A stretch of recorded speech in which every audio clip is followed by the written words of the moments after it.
y con la venia de la Honorable Asamblea. En México, con anterioridad a las reformas constitucionales del 18 de junio del 2008 y al Código Nacional de Procedimientos Penales el 17 de junio del 2016, se había estado empleando a la prisión preventiva como medida cautelar para asegurar que los procesados no evadiesen la acción de la justicia. Sin embargo, en la práctica, su aplicación era excesiva, ya no siendo la excepción, sino todo lo contrario, lo ordinario. Con las citadas reformas se comenzó a dar un empleo racional y excepcional en la prisión preventiva, estableciendo que por regla general el imputado permanecerá en libertad y solo excepcionalmente se le aplicarán medidas cautelares, quedando reservada la aplicación de la prisión preventiva oficiosa solo para los casos más graves. Ahora, con la intención de complementar este decidido ánimo y tendencia del constituyente permanente de respetar de manera efectiva los derechos humanos de los inculpados, es necesario seguir aplicando de manera progresiva los derechos fundamentales de presunción de inocencia y de excepcionalidad de la prisión preventiva y hacerlos realidad para aquellos casos que son muchos en que a inculpados se les resulta aplicable el sistema tradicional y que aún no se les ha aplicado la prisión preventiva. Se les aplicará de manera automática en cualquier momento porque ya está librada en su contra la orden de aprehensión.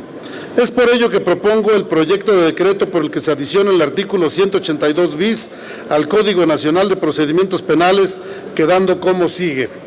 Artículo 182 bis. Aplicación de las reglas sobre medidas cautelares a procedimientos iniciados con anterioridad al sistema procesal acusatorio. Una vez que el inculpado, a quien en su procedimiento resulta aplicable la legislación procesal vigente con anterioridad a la entrada en vigor del sistema de justicia penal acusatorio adversarial,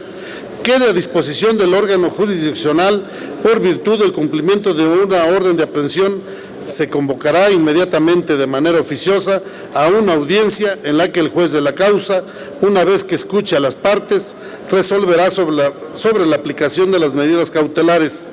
tomando en consideración las reglas de prisión preventiva del artículo 19 de la Constitución Política de los Estados Unidos Mexicanos, así como en lo conducente las disposiciones sobre medidas cautelares contempladas del artículo 153 al 182 de este Código. Serán aplicables en lo conducente las reglas de dichos artículos de este artículo para la supervisión, incumpliendo revisión, sustitución, modificación o cese de las medidas cautelares decretadas a los inculpados a los que se les aplican los procedimientos iniciados con base en la legislación procesal vigente con anterioridad a la entrada en vigor del sistema de justicia penal acusatorio adversarial. Esto constituirá el respeto efectivo de los derechos humanos de los inculpados y permitirá abatir el problema de hacinamiento que a la vez provoca otras crisis como la inseguridad y corrupción en las cárceles, además de permitir el empleo de recursos humanos y materiales para otras áreas de la misma Administración de Justicia y Seguridad Pública. La segunda iniciativa que hoy presento tiene que ver con el pago de la reparación del daño a víctimas como requisito previo para el procedimiento abreviado. Con la reforma constitucional del 18 de junio del 2008 se introdujo la figura procesal del procedimiento abreviado. Dicho procedimiento se estableció con el fin principal de respetar el derecho fundamental de la justicia pronta, otorgando el beneficio de penas reducidas para aquellos imputados que, voluntariamente y con conocimiento de las consecuencias, reconocieran su responsabilidad ante el juez y éste verificará el consentimiento del imputado con ese procedimiento ágil, así como el sustento que tuviese ese reconocimiento en los datos de prueba. Uno de los requisitos para que el juez autorice su tramitación consiste en que la víctima u ofendido no presente oposición, entendiéndose que solo será obligatoria para el juez la oposición que se encuentre fundada. El artículo 204 de dicho ordenamiento establece que solo será procedente dicha oposición cuando se acredite ante el juez de control que no se encuentra debidamente garantizada la reparación del daño. Estimo que la actual redacción del artículo 204 de dicho código no resulta pegada a la Constitución, pues atenta en la tramitación del procedimiento abreviado con ese derecho de las víctimas, ya que al facultar al juez para autorizar la tramitación de esta forma anticipada de determinación del procedimiento, con el solo hecho de que se garantice la reparación del daño,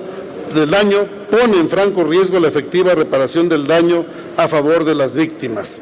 Esto, además de generar una desigualdad procesal, resultaría injusto y no apegado a la Constitución, pues esta es clara en señalar el apartado A, fracción primera del artículo 20 como uno de los derechos de las víctimas y ofendidos al obtener la reparación del daño. En base a lo anterior, propongo el proyecto de decreto por el que se reforme el artículo 204 del Código Nacional de Procedimientos Penales para quedar de la siguiente manera: oposición de la víctima u ofendido. La oposición de la víctima o ofendido solo será procedente cuando se acredite ante el juez de control que no se encuentra reparado el daño. En aquellos casos en que se demuestre que el imputado desea la aplicación del procedimiento abreviado, pero por su situación económica y por el monto de la reparación del daño no le sea posible repararlo previamente a la autorización del procedimiento abreviado, previo consentimiento expreso de la víctima o ofendido,